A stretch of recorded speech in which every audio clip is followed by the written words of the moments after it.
Целосна промена со Сириза на власт или продолжување на истата политика со Самарас на кормилото? Ова е клучното прашање на кое утре ќе дадат одговор нешто помалку од 10 милиони грци кои ќе гласаат на предвремените парламентарни избори во Грција. Судејќи според сите анкети и истражувања на јавното мислење, радикалната левица ќе биде победник на изборите, меѓутоа голема улога ќе одиграат и анкетираните, кои се изјаснуваат како неодлучни. Сепак, она што е многу поважно е дали Грција во понеделник ќе има влада, дали Ципрас доколку победи ќе има апсолутно мнозинство или ќе треба да коалицира. Стравот кој постои кај експертите и аналитичарите во Грција е да не се повтори сценариото од 2012-та, кога имаше повторување на изборниот процес поради неможноста партиите да формираат влада. Овој пат тешка битка ќе се води и за третата позиција.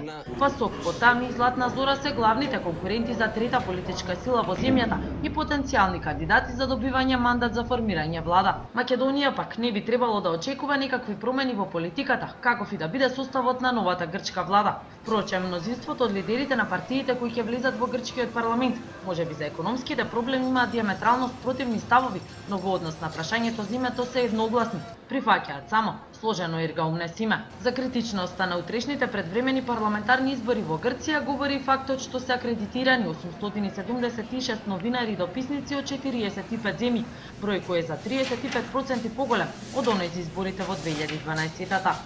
Канал 5 во Атина, Сања Ристовска.